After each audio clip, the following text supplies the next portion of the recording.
Dr. Elena Rossi never expected to find love again at 52, especially not with a man nearly half her age. As the head of the neurology department at a prestigious hospital, her life revolved around her work, leaving little time for romance. But fate had other plans. It all began on a rainy Tuesday evening. Elena was working late, poring over patient files in her dimly lit office. A gentle knock on the door startled her from her concentration. "Come in," she called, removing her reading glasses. The door opened to reveal a young man she'd never seen before. Tall and lean, with unruly dark curls and warm brown eyes, he carried a guitar case slung over his shoulder. "I'm so sorry to bother you, Dr. Rossi," he said, flashing an apologetic smile. "I'm Marco, the new music therapist. I got turned around trying to find the pediatric ward. Could you point me in the right direction?" Elena found herself momentarily speechless, struck by the young man's easy charm and boyish good looks. Shaking herself from her reverie, she stood and grabbed her lab coat. "Of course, I'll walk you there myself. I could use a break anyway," she replied, returning his smile.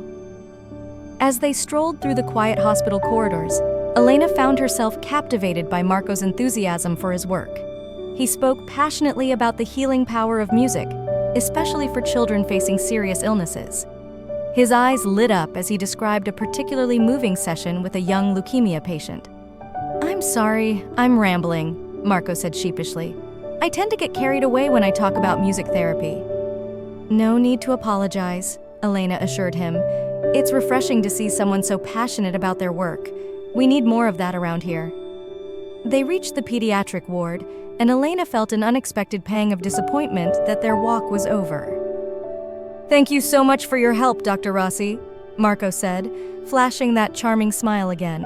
"I hope I'll see you around." "Please call me Elena," she found herself saying, "and I'm sure you will."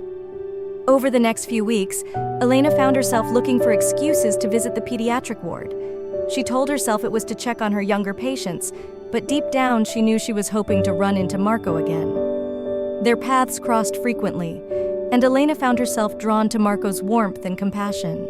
He had a way of lighting up a room, bringing smiles to the faces of even the sickest children.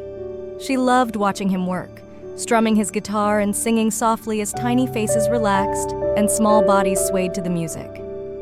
One evening, Elena was leaving work when she heard the strains of a guitar coming from the hospital's small chapel. Curious, she peeked inside to find Marco playing alone in the dim light. He looked up as she entered, a soft smile spreading across his face. "Elena, hi," he said. "I hope I'm not bothering anyone. Sometimes I like to come here to practice when the ward is quiet." "Not at all," she replied, taking a seat in one of the pews. "Please don't let me interrupt." Marco began to play again, his fingers dancing across the strings as he sang in a rich, melodious voice. Elena closed her eyes, letting the music wash over her. For the first time in years, she felt the tension leave her body, replaced by a sense of peace. When the song ended, Elena opened her eyes to find Marco watching her intently. "That was beautiful," she said softly. "Thank you," he replied. "Music has always been my refuge. It's nice to share it with someone who appreciates it." They fell into easy conversation, discussing their favorite artists and the concerts they'd attended. Elena was surprised to find they had similar taste in music, despite their age difference. As they talked and laughed, she felt years younger, like a carefree college student again. "It's getting late," Marco said eventually, glancing at his watch. "Can I walk you to your car?" Elena nodded, suddenly reluctant for the evening to end. As they strolled through the parking lot, their hands brushed accidentally. Elena felt a jolt of electricity at the contact, and she could have sworn she saw Marco's cheeks flush in the dim light. At her car, they lingered, neither wanting to say goodbye. "Elena," Marco said hesitantly, "would you like to get coffee sometime? Outside of work, I mean." Elena's heart raced. She knew she should say no. He was so much younger, a coworker no less. But looking into his warm brown eyes, she found herself nodding. "I'd love to," she replied.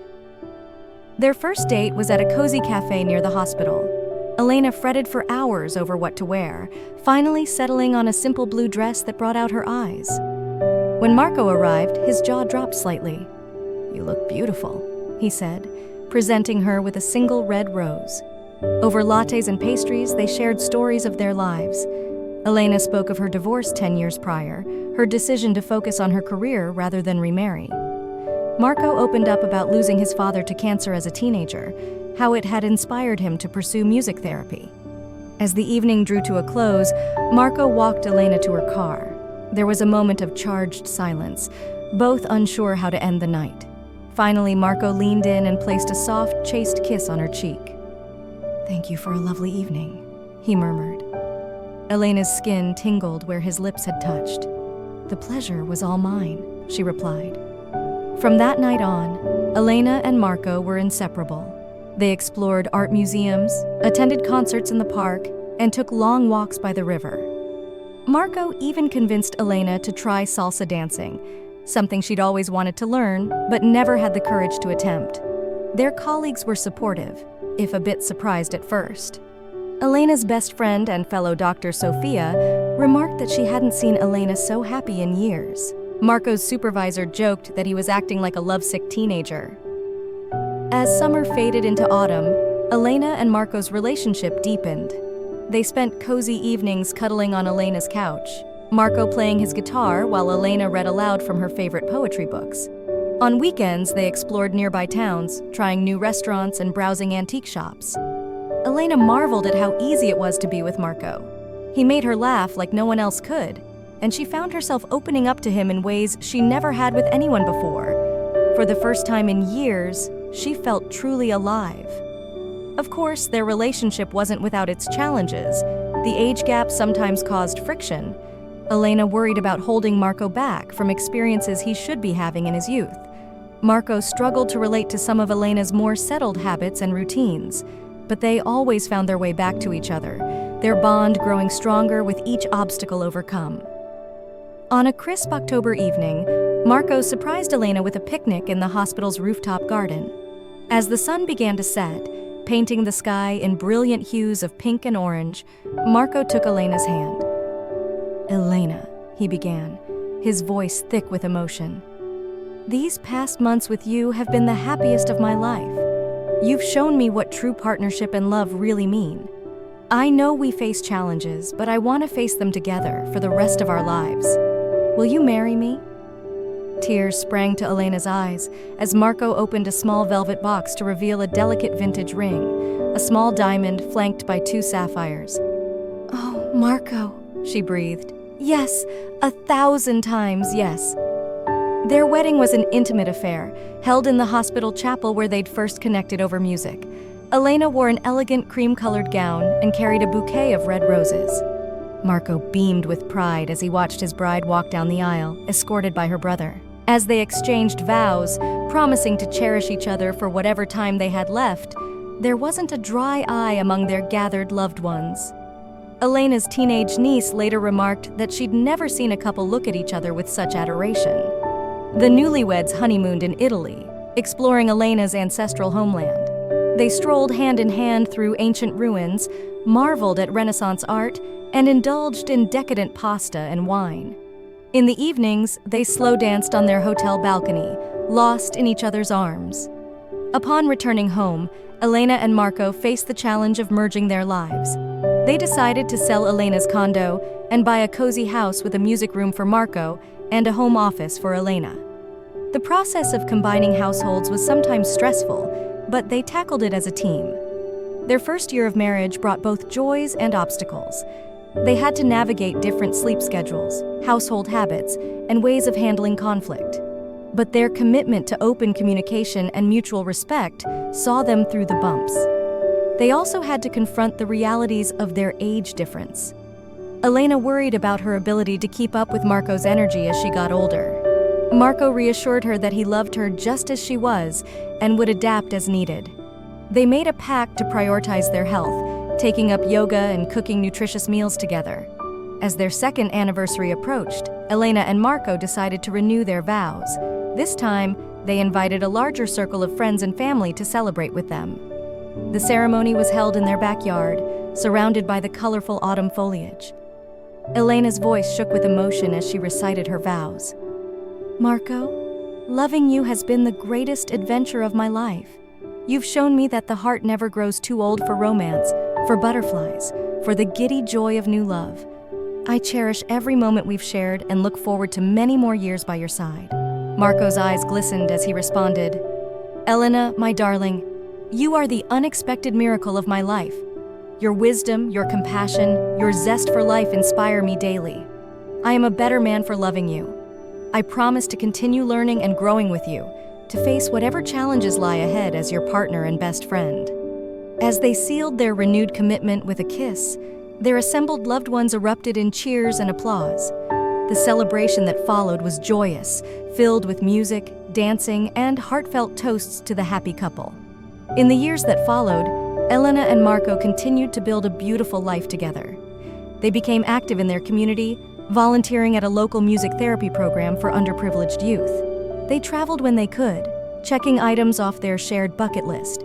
They faced health scares and the loss of dear friends, leaning on each other for support through the difficult times. But they also celebrated countless small joys: impromptu living room concerts, lazy Sunday mornings doing crossword puzzles in bed, stolen kisses in the hospital elevator. As Elena entered her 60s and Marco his 40s, their love only seemed to deepen. They still held hands everywhere they went, still stole glances at each other across crowded rooms.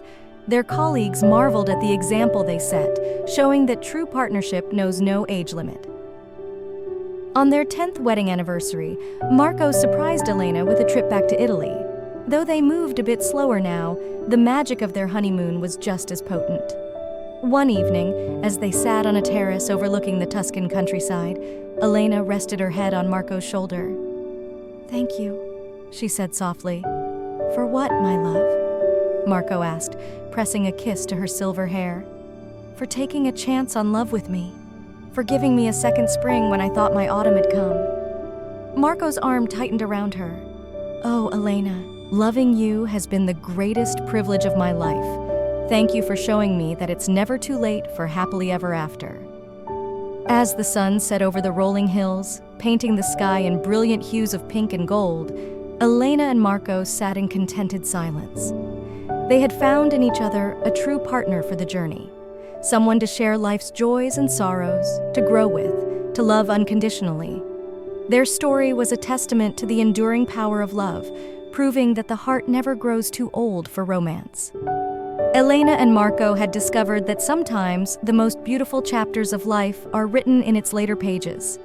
As twilight deepened into night, they made their way back to their villa, walking arm in arm. Tomorrow would bring new adventures, new challenges to face together. But for now, they were content in the knowledge that they had found in each other a love war.